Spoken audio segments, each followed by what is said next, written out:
I do seriously have a challenge for you. Watch this movie blindfolded and try not to see that as Matthew McConaughey. It's virtually impossible, or at least it was for me for the first half.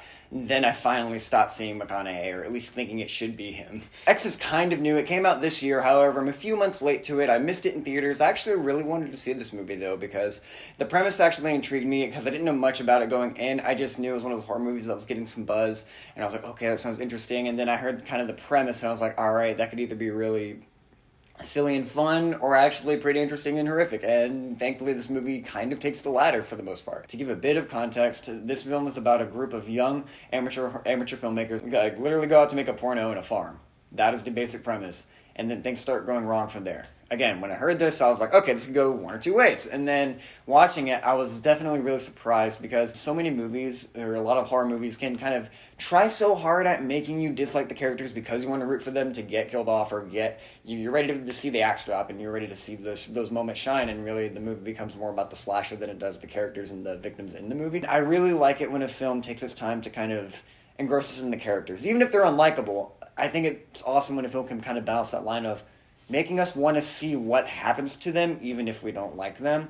And that is honestly really challenging to do in any movie. And I do give this movie props, because I do think X rides that line very well, and making me care enough about these characters to see what happens to them. But however, I didn't really like many of the characters. I found they're all really in this movie, and their mission was to really boost their own egos. I found it really interesting how this film was able to make us want to see what happens next, because it pulls you in with its tension and atmosphere. Like I said before, this film is great at building atmosphere. Constantly, I was on the edge of my seat. Immediately from shot one, the film opens up, and you're met with this sense of dread, and you're met with this sense that you're in the middle of nowhere, and it does a great job of making you feel that way. The cinematography in this movie has a great use of wides. There are so many wide shots in this film that are just a bit of the landscape. It just makes you feel hot. It makes you feel like you're in the middle of summer, and makes you feel kind of gross and grimy and sweaty. And then there's other things that make in this movie that make you feel gross and grimy and sweaty that I can't talk about, otherwise this video will get taken down. This film is great at building the tension there while making you feel icky as fuck doing it. I don't want to give too much away, but I like how this film plays with the genre of the slasher. You can kind of get a sense there's a lot of inspiration from stuff like Friday the 13th. There's one scene in particular that was so Friday the 13th to me, or at least that was the vibe I got, but in a way that serviced it. I thought this film did a great job at harkening back to that 70s era of slasher movies. There's a lot of great use of music in this film, too. A lot of moments where the music kind of builds the tension up. And I really appreciated that, with the balance of use of really quiet scenes, too. There are a lot of more quieter moments where characters are just walking around a field or exploring a little area. But the camera work does a great job at guiding you along with the characters while making you feel kind of tense in your seat. You're like, what is going on? Whose vibe is off, and what's going to happen next? I really also appreciated that this movie was an ensemble piece. It has a focus on the entire scope of all the characters, and you get kind of an interesting perspective of each one, and you get to kind of explore each one.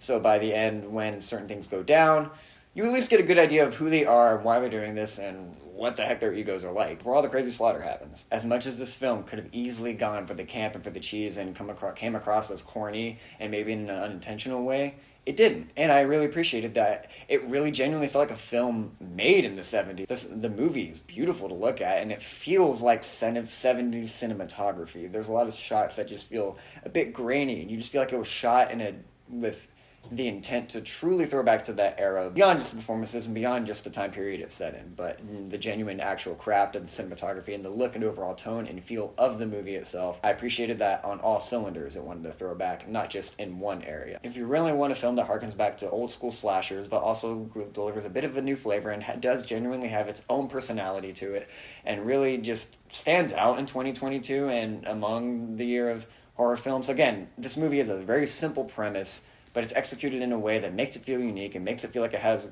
a unique personality, and I really appreciated it. I overall just really enjoyed X. This is kind of a quick review, but I had a good time with it. Again, another surprise of the year where I just expected something completely different, but got something even better, and I gotta say, I'm really excited to go watch Pearl. That's actually why I watched this originally, is because I wanted to go see Pearl, but then I found out that was a prequel to X. Insane. They're coming out the same year, but I was like, all right, I gotta go back, do my research, I gotta go watch X. Now we're gonna watch Pearl.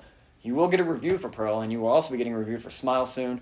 Got to see that last night. I had a really good time with it. But again, you'll hear more about that soon. Thank you so much for watching these reviews, guys. Scatterbrain review for you for X. I hope you enjoyed it.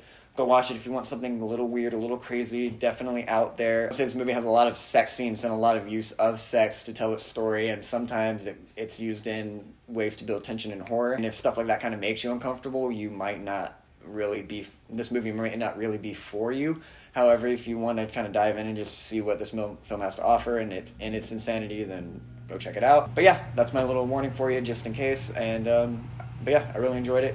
Go check out X. Thank you. Like and subscribe if you'd like. We're going to have more reviews coming very soon. Thank you.